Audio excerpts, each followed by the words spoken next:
Y he añadido un puntito más aquí, que es desde el punto de vista de un geógrafo. Yo tengo geografía de formación, entonces a lo mejor un poquito diferente a lo que aquí la gente de la sala pues tiene como formación, ¿no? Y me pareció interesante explicar un poquito de dónde vengo yo como geógrafo para abordar este tema, porque no es una línea tradicional de investigación de los geógrafos, ¿no? Y entonces, pues claro, ¿por qué estudio esto? Yo te he puesto aquí una cita un poquito como de broma, ¿no? De Coelho, de estos memes que se hacen, de que una naranja contiene el doble de vitamina C que media naranja, ¿no? Al final, un poquito de filosofía barata, ¿no? Pero quiero explicar un poquito quién soy yo, porque así veis buscado mi perfil, no tiene nada que ver con este tema, ¿no? Yo trabajo en temas de suelo, en problemas regionales, de degradación ambiental y sobre todo en viñedos. Entonces, ¿esto qué tiene que ver con la contaminación lumínica, no? Yo trabajo en la Universidad de Granada y mis publicaciones y mi línea de investigación es también erosión del suelo. Entonces, ¿qué tiene que ver este tío con la contaminación lumínica, no? Desde hace 2 años, cuando acabé la tesis, empecé a trabajar en un proyecto en Alemania que se llamaba Smart Light Hub, que era sobre contaminación lumínica, un proyecto Interreg. Me imagino que conocéis lo que es ser un proyecto Interreg, ¿no? Es algo financiado por la Unión Europea donde se valora que varios países se trabajen juntos para estudiar una problemática. En este caso, la contaminación lumínica, pues Luxemburgo, Francia, Bélgica y Alemania. Y a mí me contratan como uno de los partners, para trabajar uno de los partners en la Universidad de Trier, pues trabajaba en Alemania. Una ciudad muy bonita, que está en la frontera con Luxemburgo, la primera ciudad romana en Alemania, donde nació Karl Marx, Trier, ¿no? Y entonces lo que me vuelcan en el trabajo es simplemente dedicarme a tareas en el vicerrector de transferencia y comunicación, a manejar las redes sociales y a transferir qué hay y qué se hace con la contaminación lumínica y que la población lo entienda. Entonces, claro, tengo que abordar un tema que no tengo ni idea, pero por el que me pagan. Por lo tanto, tengo que empezar a saber del tema, a investigar, a buscar quién sabe, quién no sabe, de qué habla, cómo transmitir. Me dedico a hacer flyers, publicidad, materiales y todo eso, pues he organizado talleres en la calle, hacemos cineforum, poníamos películas que tuvieran relación con algo, porque específicamente sobre contaminación lumínica tenemos documentales, pero no hay nada en abierto, no hay nada para transferir y comunicar, ¿no? Entonces, al final yo iba por los colegios, iba contando un poquito qué era la contaminación lumínica, qué se hace, cómo no se hace, quién trabaja, qué trabaja, pero sobre todo estaba volcado mucho a temas de ingenieros, todo muy técnico, y no te queda claro qué es la contaminación lumínica para explicarlo a la gente de a pie. Yo trataba en las redes sociales de comunicar un poquito, en Twitter, en Facebook, o bueno, la contaminación lumínica, tal, como lo que vemos en las imágenes, ¿no? Muchas luces, porque es malo, porque es bueno, pero tampoco, si os pregunto ahora, bote pronto, qué es la contaminación lumínica y qué consecuencias tiene, a lo mejor no acertamos del tirón. Entonces, en el proyecto sí que se iban viendo algunas facetas, cambiar la iluminación, qué pasaba con la biodiversidad, si había algún problema, no había problema. Y entonces digo, bueno, yo necesito abordar este tema y entender que la contaminación lumínica para poder explicárselo a gente que trabaja en zonas urbanas y gente que trabaja en zonas rurales, periurbanas y en la conexión y zona de transición. Yo como geógrafo, como experto en otros temas, pero tengo que transmitir una realidad de la que no tengo ni idea. Entonces lo primero que hago es, como todo el mundo, se mete en Google Scholar y escribe Light Pollution en inglés y a ver qué sale. Y a ver qué me cuentan. ¿Qué ocurre? Que yo quería saber dónde se estudiaba esto, cómo se estudiaba, a qué afecta, qué hace falta para estudiar eso y sobre todo desde cuándo le importa a la gente la contaminación lumínica. Entonces, claro, desde que hay luces, pero ¿cuántas luces? Entonces, claro, lo primero que tenía que saber es definir qué es la contaminación lumínica, ponerle una definición para poder explicárselo a la gente. Y la contaminación lumínica es simplemente la consecuencia de una iluminación elevada desde las ciudades hacia la atmósfera. Y claro, queda en la atmósfera porque hay una serie de partículas que retienen esa luz. Entonces, claro, es fácil explicar cómo que la luz es un recurso pues, que es necesario para la vida, para la fotosíntesis, la vitamina D y demás, pero a la misma vez está dañando algo. Y se queda la luz en la atmósfera. Es decir, que antes lo que veíamos que era el cielo, ahora se impide por culpa de un recurso que teóricamente es vital para subsistir. ¿Cuál es el problema? ¿Cuál es la ventaja? ¿Qué es la contaminación lumínica entonces? ¿Cómo se aborda? Es un problema de percepción, porque además la luz para los seres vivos es vital, sobre todo por el ritmo circadiano. ¿Sabéis lo que es? Simplemente el cuerpo va teniendo unos ciclos y sabe que por la noche duerme, durante el día hay que comer, cuando todavía no teníamos la comida en el frigorífico, teníamos que cazar, teníamos que recolectar. Ese ritmo está inherente en el ser humano. Las luces artificiales son indispensables. Y aquí había un gran debate, porque claro, ¿vamos a iluminar todas las calles? Claro, nos vamos a ir a oscuras. Pero si iluminamos todas las calles, estamos generando contaminación lumínica. Y yo preguntaba, lo lógico es iluminarlo todo, ¿no? Y me decían, ya, pero entonces estamos repercutiendo en la atmósfera y vemos las luces. Vale, ¿yo me iría a pasear solo por un parque a oscuras? ¿O un parque a oscuras por la noche? Temas muy delicados como lo que salían, ¿no? Las mujeres ir a correr por la noche, sin luz.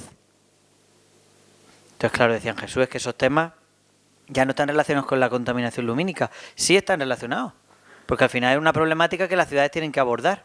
La seguridad, el medio ambiente o una connivencia entre las dos.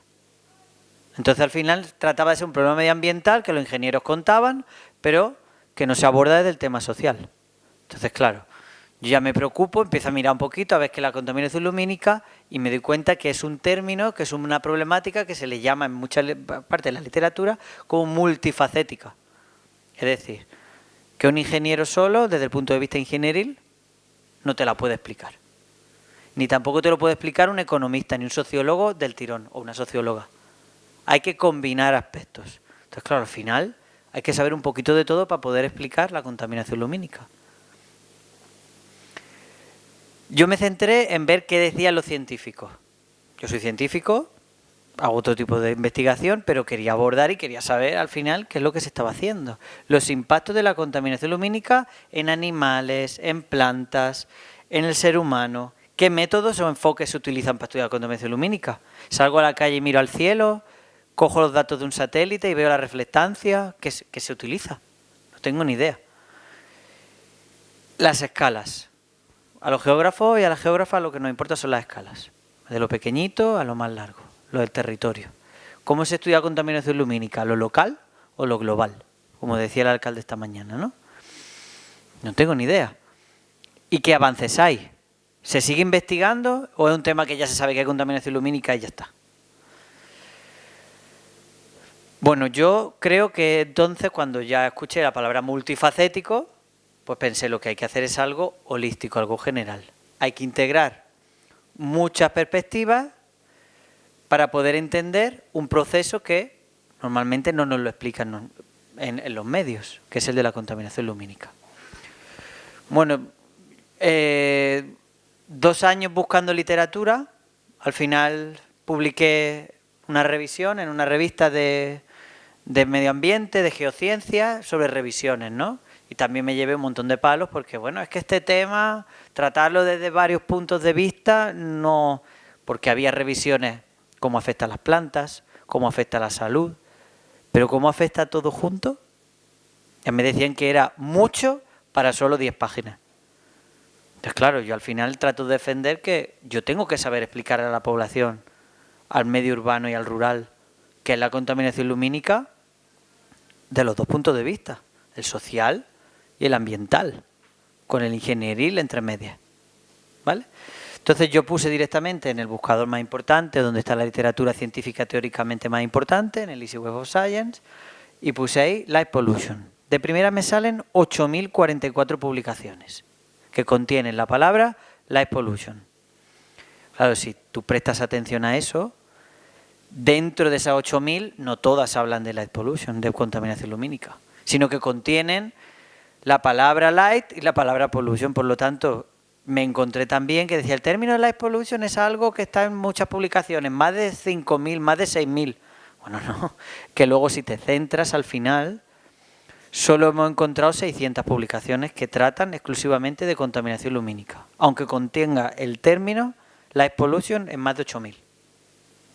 Entonces tampoco parece, hay muchas publicaciones, pero parece que no es tampoco algo que esté tan en boga de las publicaciones internacionales, ¿no?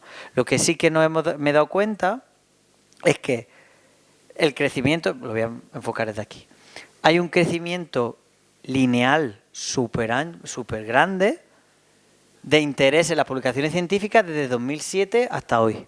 Yo terminé mi revisión en 2020, de contar cuántas publicaciones había. Y encima me di cuenta que en 2016 no había ninguna publicación.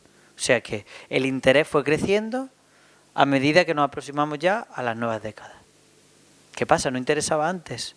¿Quién empezó a investigar en el tema? Bueno, primero empecé a clasificar esas 600 y pico publicaciones y clasificarlas en revistas. A ver, ¿qué revistas de qué tratan? Entonces me di cuenta que sobre todo las revistas que más hablan de contaminación lumínica son las que se centran en aspectos ingenieriles y en temas de teledetección. ¿Sabéis lo que es la teledetección? Satélites, cartografía, imágenes de satélites, todo desde el cielo. Y lo que sí que me di cuenta es que muy poquita investigación o muy pocas revistas desde el punto de vista de geociencia, es decir, de a pie, de mediciones de a pie, concentraban las publicaciones de contaminación lumínica. Digo, bueno, pero si contaminación lumínica es un problema que hacemos de abajo arriba, no de arriba abajo. Pues se estudia más desde arriba hacia abajo. ¿Dónde se publica sobre contaminación lumínica? ¿Qué países están pendientes de investigar en contaminación lumínica? ¿O dónde están concentradas estas líneas de investigación? Bueno, pues sobre todo en Estados Unidos, en China y en Alemania. Hay muchas publicaciones y los autores más citados se centran sobre todo en esos tres países. Bueno, en China hay estudios de todo, ¿no? Pero claro, tenemos megaciudades, por lo tanto, la contaminación lumínica es un tema que se supone que debería estar candente, ¿no? Y coincide también que son países que tienen megaciudades. Berlín, Múnich, casi todas las publicaciones se centran en esas grandes ciudades. Bueno, pues me dediqué a hacer una cronografía de ver, pues, cuántas publicaciones por países y cómo fue ese aumento. Bueno, pues llama mucho la atención que hay países muy pequeñitos, islas, que ya toman en consideración la contaminación lumínica, porque está afectando al turismo, porque está afectando a la biodiversidad. Claro, si estábamos hablando que hay zonas urbanas y rurales que centran todo su potencial en enseñar una sierra o enseñar una selva o una línea de costa, un arrecife, y la contaminación lumínica justo enfrente está destrozando ese paisaje, pierden su motor económico. Entonces, llama mucho la atención que países, pues, vamos, tengo aquí algún ejemplo que había buscado, Cabo Verde, Costa Rica, países que la Polinesia francesa, son países que llaman la atención que estén estudiando la contaminación lumínica. Luego pensé, también tengo que prestar atención qué tipo de investigaciones se hacen. Y me llamó mucho la atención que hay muchísimas publicaciones de tipo revisión. Es decir, que la gente se dedicaba a recopilar lo que otros habían hecho. Y llama mucho la atención porque hay menos mediciones in situ en el campo que artículos recopilando esa información de las pocas publicaciones que hay.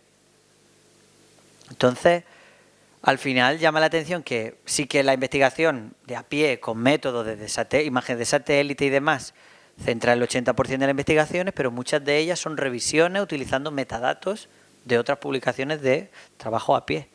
Por lo tanto, estamos analizando o estudiando un problema casi desde el sofá o casi desde el despacho.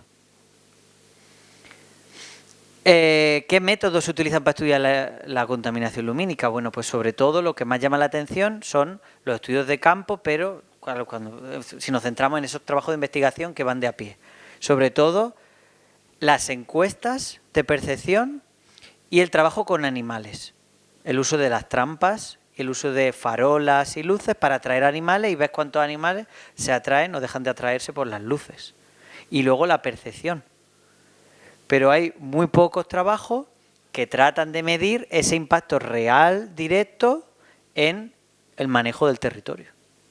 Por lo tanto, hay muchas aplicaciones en muchos puntos, pero en realidad La aplicación final, que es cómo gestionar eso, es muy escaso.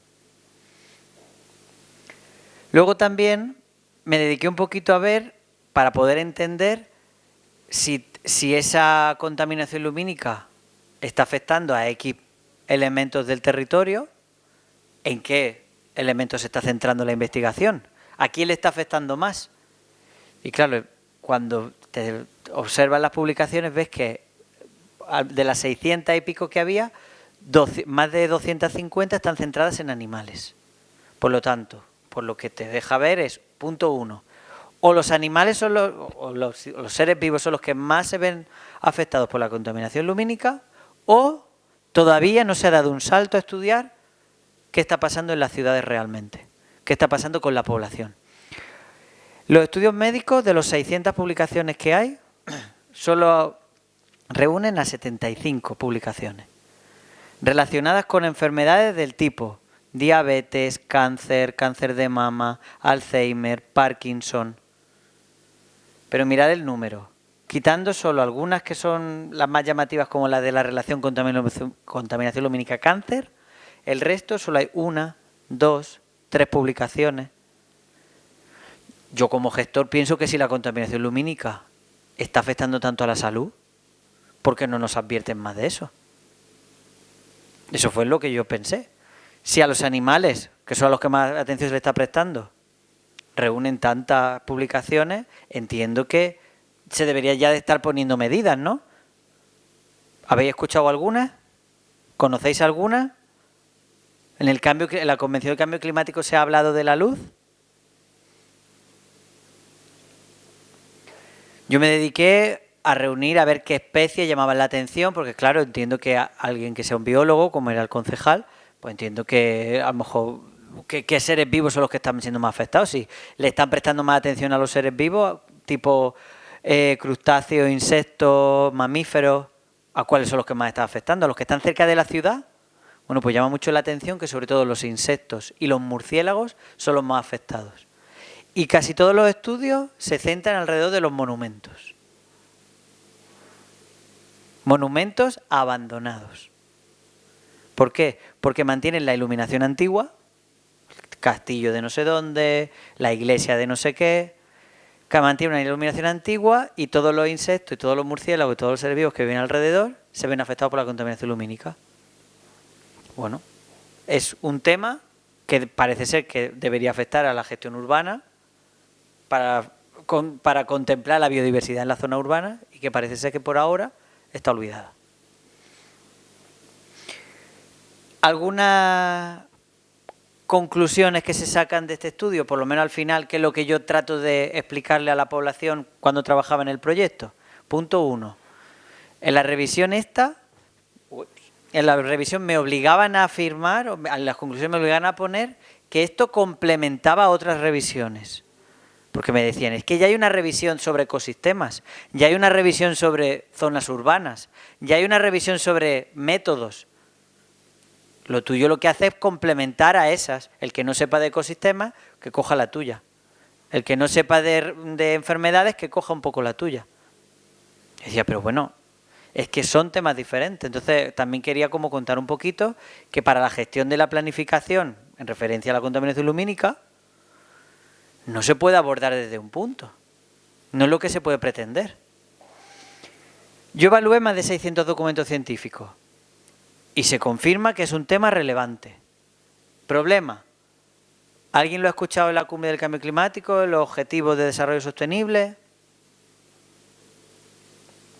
La contaminación lumínica, por lo que se observa en las publicaciones científicas, podría salvarse o podría reducirse drásticamente si se toman decisiones como la dirección de la luz, la reducción de la luz, una planificación inteligente, las Smart Light que se le llaman.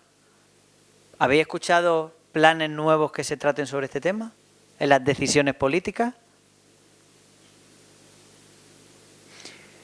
Claro, si encima tenemos publicaciones que dicen que afecta a la salud pública, ¿por qué tampoco nos lo cuentan en los médicos?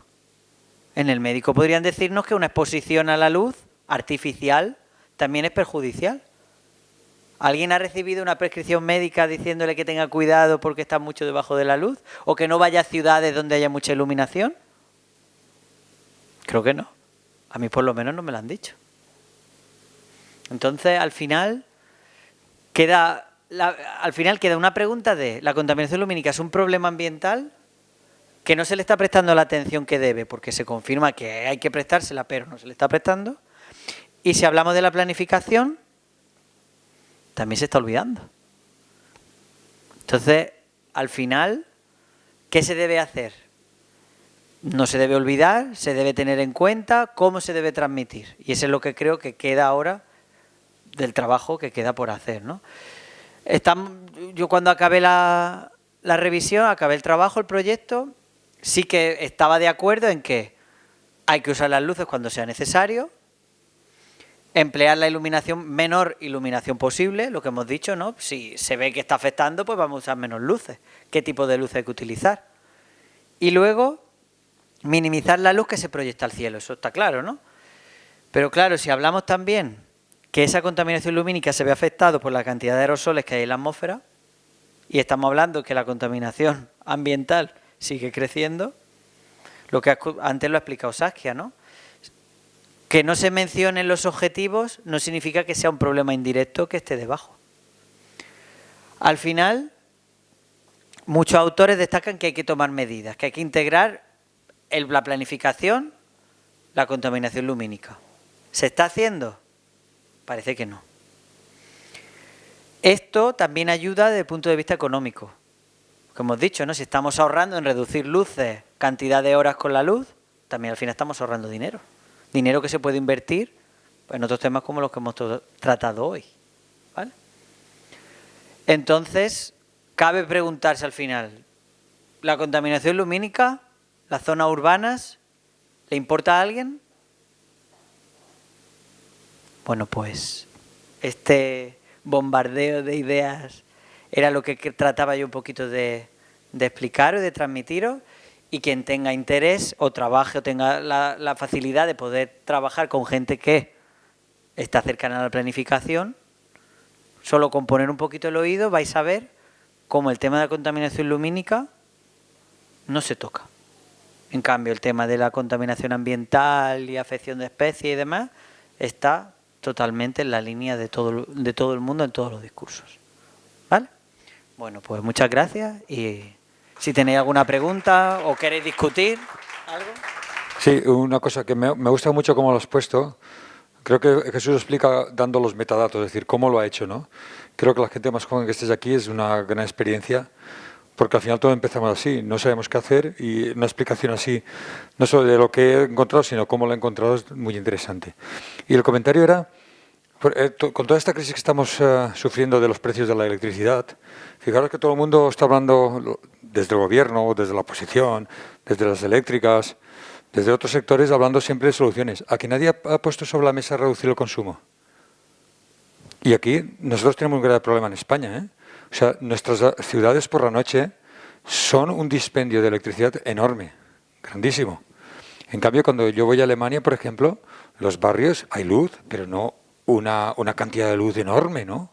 Hay un mínimo de luz por seguridad, por darse esa sensación de seguridad, pero aquí no, aquí hay zonas, hay barrios, especialmente en Valencia ciudad, hay las rondas norte, por ejemplo, la ronda sur, tiene una luminosidad a las 3 de la madrugada cuando no pasa nadie, ¿no? Entonces quería comentar eso, ¿no? Que parece que es un tema que y afecta a muchas cosas, ¿no? Afecta al consumo energético, a la sostenibilidad, a los bolsillos de los ciudadanos, etcétera. Gracias, Jesús.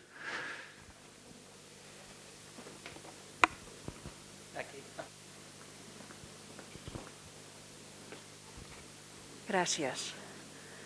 Bueno, això... Hay que apretar algo, ¿no? Vale, ya.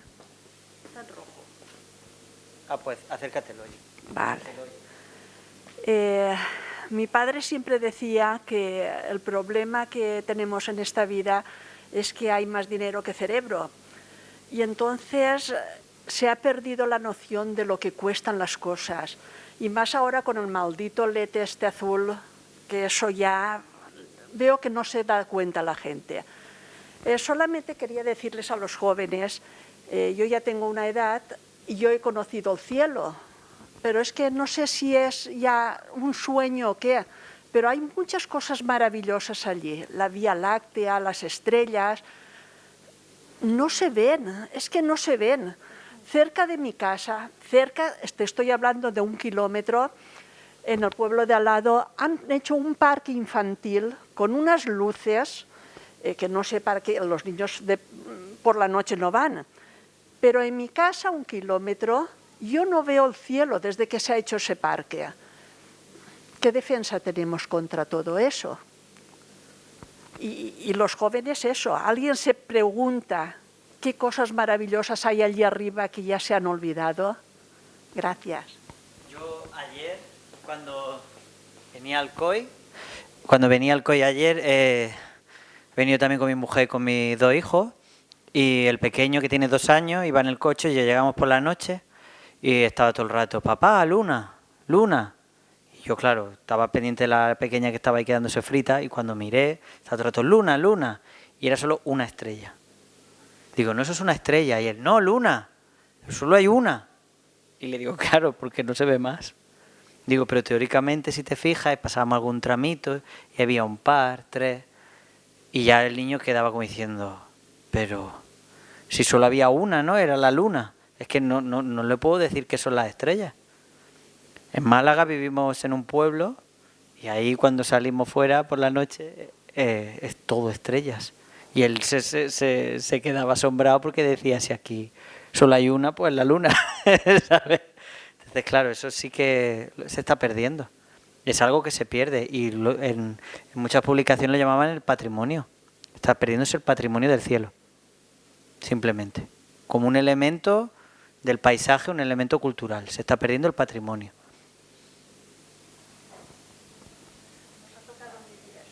Bueno.